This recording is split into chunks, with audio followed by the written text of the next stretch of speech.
What up, gamers? It is Wood, and we finally had confirmation on when Edward Kenway is coming to the game. So, from the Reddit post on that we've seen today, on March 26th, we are planning to launch Pirates Path event. We will have the chance to get a legendary champion, Edward Kenway, and other valuable goodies. And the most important part that we know is that it is champion training and summoning champions from shards. Which is not what I was expecting. I was expecting some sort of soulstone event. So that changes things a lot. The rewards that you can earn from this event include the legendary champion and its 5-star perfect soul and 400 Titan points. So if you're looking to complete the Titan event for Pelops, this is an unskippable event. You can only skip 250 Titan points. If you've missed any of the Titan points so far, you can't skip these. If you saved on the champion chase, you can't skip these. You would need at least 150 points from this event if you have gotten all the points so far. So this is a completely unskippable event. You will have to get some. Now, is Edward Kenway worth spending these shards for? Well, so is it worth going for Edward Kenway in the Hero's Path? Now, I would say probably not. He's not a character that wows you, that's going to change your account, but is he okay? Yeah, he's pretty decent. So if you have shards lying around or you really like the IP, here's why you should pull for him. So on his passive, he has a 50% chance to land a 100% ensnare debuff for 2 turns whenever he hits someone.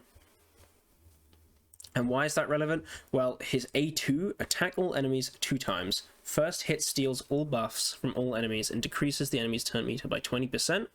Pretty good skill. Second hit has a 75% chance of placing sleep. That books up to 100%, by the way, on all enemies for 1 turn. Now, why is this relevant? Well, if we take a look at the deflection set, deflection. On the 6th piece, wearer deals bonus damage proportional to their own accuracy to enemies that block debuffs from the wearer. Occurs once per skill. This damage can remove total guard stacks. So, Edward Kenway. This first hit steals all buffs from all enemies and decreases the enemy's turn meter. While this doesn't place debuffs, because of this passive, it has a 50% chance to place ensnare. So what can happen is the first hit, 1 stack, then the ensnare from this first hit, 2 stacks, third hit, 3 stacks gone, and then the sleep places on enemies without any total guard stacks left. So I think if you're very curious on how this deflection set is going to work, and if it could be meta, this is a character you could go for, right? He also has a pretty strong A3, ignores a bunch of stuff, and places block revive, right? He's a pretty strong damage dealer. His A1's very strong for PvE, lots of turn meter decrease. It is basically Allure's A1, but it goes on a single target rather than random. It's a little bit more consistent, right? So, should you go for this guy? I would say no, but if you're really sort of into like the PvP meta and you think this deflection set is going to be useful, he's an option you could look at, right? That's like just a complete total guard strip. But if you're in that position, right, you're looking at Marius, and Marius has a triple hit, 310 cooldown, right? So you've got other options just for removing total guard. Am I going to go for him? Well, I've already got Edward Kenway, so I'm not going to go for him. I might look at his soul. It depends what the path looks like, but I will cover it when it comes out. Right, what else do we have for news? Well, this Tuesday, we have a summoning event, as we always do for CvC. Now, I would recommend no one pull for this CvC summoning event. Progressive chances are never good. But if you're close to Mercy and you have an abundance of shards and you're not that worried about going for Edward here, then this is what I would recommend. Blade Chorus to Kaldor. I think he's okay. So he's a bit of a monster in Faction Wars, but in general, I wouldn't say he's worth getting. Like wasting your shards, like chasing him. He's definitely very good, but the faction already has a lot of really strong champions in it, Sylvan Watchers.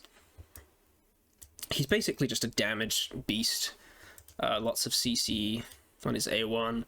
It's an AoE stun. And he places poisons, and he can heal your team, and you know, he's his faction unity, so he has a bunch of things here, right? Decrease defense and weaken on a single target. Ignores defense while attacking under Veil, Perfect Veil. He essentially just does loads of damage, and he's great for faction wars for the Sylvan Watchers.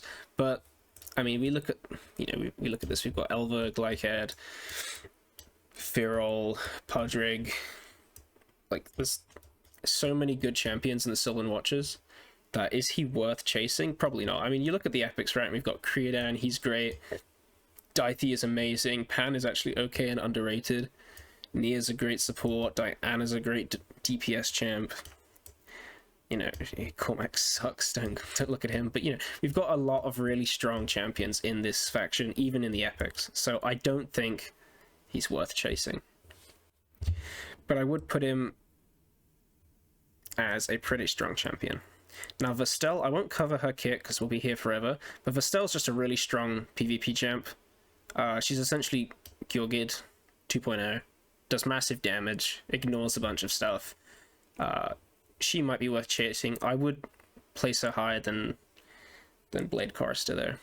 Elva Autumnborn is a absolute yes.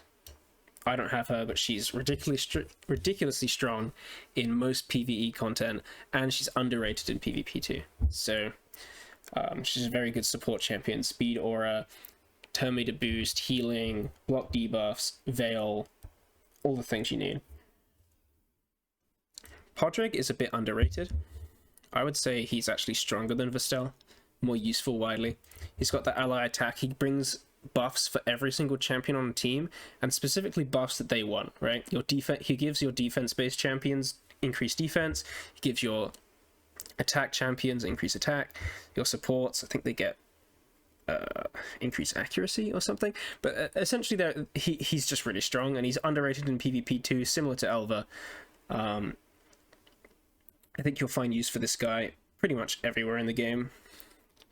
Now, Balar, I would place Balar above Blade Chorister, but the reason why I wouldn't put him higher is because his kit requires a significantly higher level of gear than any other champion in the game when it comes to Chimera. This guy's great in Chimera, but yeah, that's the problem, is that to actually make him hit hard enough to do some of the trials, I need a stupid amount of gear, right? Alright, and we come to the voids for day one. I would say this, I mean, I think Emic is kind of, he's been a bit power crept these days. I wouldn't put him above any of these champs, to be honest. I wouldn't go for Emic. Aelul is also okay, though. I probably would put him underneath Blade Chorister, but he's a really strong PvP damage dealer, but he's quite reliant on champions like Necrit to give him loads of buffs. And then we have Neve, who's just ridiculously strong, right? If you got a Neve, you pretty much solved the game, right? So if you are pulling for this event and you're going for voids, I would just pull for Neve. There's no reason to pull for anyone else. But if you're looking to pull sacreds, I'd recommend Elva. Now, on day 2, we have Tetsuya. Oh my god, that's massive. Right, on day 2, Tetsuya is pretty decent. These lines aren't going to be related, by the way, but I think he's stronger when you face him than when you actually play with him. He's another faction unity. He's for the Shadowkin, but is he worth chasing? He's fun, but he's not particularly good. There's lots of good damage dealers in the Shadowkin, so chasing Tetsuya is probably a bit of a waste of time. Again, all of the faction unity champions are really strong. They're really fun. They're rare. They're difficult to get. But are they worth chasing? Probably not. Yukimasa, previous fusion, similar sort of deal. I'd probably place Tetsuya higher, but he's okay. He has a revive. He has control with his freeze, and he does really good damage. But the problem is, it's difficult to build him for that control and for his damage at the same time. And if you're trying to build him just for control and revive, his base stats aren't very good for it, right? So yeah, he's a little bit difficult to use. I haven't built him yet. I guess I'll do a guide on him eventually when I do. But yeah, I wouldn't go for Yukimasa in an event like this. Harima, however, she's really, really good. I would actually place her above Tetsuya. Harima, she brings an AoE provoke and escalating damage, and she's a defense-based damage dealer. And because she's in the Shadowkin faction, she's very strong with Mikage. I don't think she's as good as Ninja, but if you don't have Ninja, Harima's a very good second option, and she handles that provoke for you, right? So if you're looking for a Hydra damage dealer that brings provoke, is very survivable, and is like pairable with Mikage, I would definitely look at Harima. She's very good. She also has that passive which reduces enemy ignore defense effects by I think 20%. So yeah, she's pretty good for Arena. I think she's a little bit power crept in Arena. There are other better champions such as Neve for defensive buffs like that, but still, Harima's pretty good. Arashi, I don't know too much about Arashi, but I don't think he's really worth pulling for. I think he was buffed recently, but he's okay. Lady Kimi, I would put above Arashi, but below, probably below Tetsuya, but above Yukimasa. She's a turn meter booster. She brings increased attack and increased accuracy, no, increased speed and increased accuracy, I believe. But increased accuracy is becoming less useful with total guard around, right? So if you're really relying on placing debuffs like bombs, for example, you're essentially going to be completely countered by total guard. So I would say she's a low priority, but she is still very, very strong. Yumeko is probably the best champion you can pull out of these bunch. She's worse than Neve, so I will just sort of put her there. But she brings a reset for your team, and she brings a lockout on the other team in the same skill.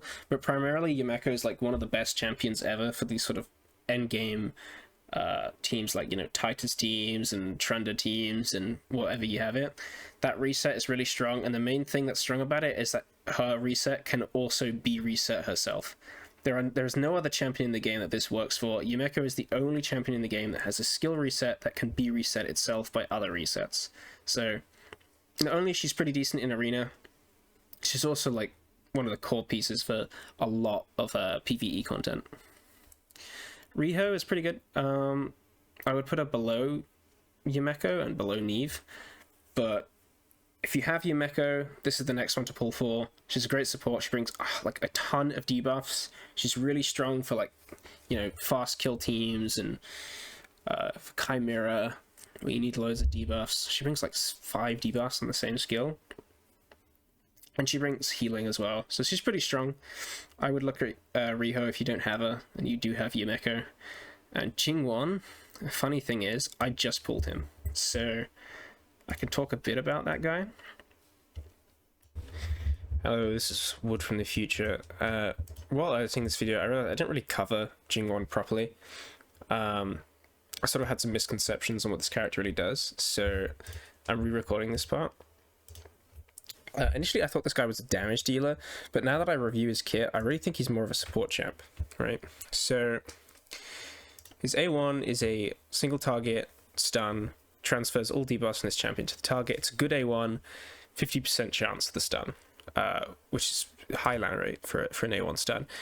An attack all enemy skills has a 75% chance of increasing the duration of all debuffs on all enemies by 1 turn. That's okay. Also places block active skills debuff and a block bust debuff for 2 turns. This is a really good skill, quite strong for controlling waves. I guess you could use him in Hydra as your block bust champion. You'll also extend the duration of your other debuffs on the Hydra heads. So maybe I'll build this guy. I'm actually sort of thinking about it now. And then double hitter AoE, first hit, 80% chance of removing all buffs from all enemies. It's a good ability. 100% chance with books. Same with this one, by the way. Second hit has an 80% chance of placing decreased accuracy and decreased crit damage. These debuffs aren't that great. Decreased accuracy is okay for Hydra, so you could run him there and make your like resistance requirements a little bit lower. But decreased crit damage is pretty much useless in most places. But the strengthen on all allies is useful, right? And all of these skills do damage based on HP, but again, I don't think he's a damage dealer. I think I was wrong about that. the problem is that this is on a 4-turn cooldown because it's a buff strip, right? Most buff strip abilities are on 4-turn cooldowns in this game, so you're not really going to have high uptime on these debuffs and buffs. But again, it's an okay skill. But the thing that makes him strong is it's passive. He's immune to all CC effects, which is great, other than sheep, I believe. Yeah. And then at the end of each enemy or ally turn, it removes all fear, true fear, blah blah blah, all the hard CC effects, other than sheep, I suppose, and then place a block debuff buff for 1 turn on all allies who have buffs removed. So this is a pretty good skill. It can be like an anti-control skill. It can be pretty useful in event dungeons. I imagine there's quite a few faction wars waves which have stuns, so he could be quite useful there. I think he's okay. I underrated him in my initial recording, and I would have marked the line a little bit higher. But yeah, this video is coming out a slight bit late because I was busy. So it's already first day of CvC. So anyone who was pulled and wanted to see my opinions, sorry about that. But if you're still waiting to pull, it's still relevant. It's still the first day of CvC when I upload this. So yeah, back to Wood of the Past. One final thing to note about the Hero's Path coming on Thursday is that this is one of the easiest ones to complete. Not only is Edward a non-void legendary, he's also got the champion training component to the event. You could be expecting to spend about 20 Sacred Shards to actually get the guy, and then maybe another 10 to get his soul. So that has like 30 in total if you're looking to like fully max the rewards from this event. But you can reduce that. Maybe you could go up to 10 Sacred Shards worth of champ training. Champ training is something you can really grind. Depends how many brews and how much energy you have, but you can really sort of bring it down. So if you're going to go crazy at this event, 20, you could even bring it down further. 15 if you're not looking for the soul. So you can be pretty cheap. So that's the news for this week. Let me know down below whether you're going for Edward Kenway or not, and whether you're going for his soul. And also, if you're going to pull for CvC this weekend, I really recommend you don't, by the way. It's not advisable to pull for progressive chance events. But if you're really close to Mercy, why not? Yeah, I'll leave it there, and I'll see you guys in the next one. Cheers.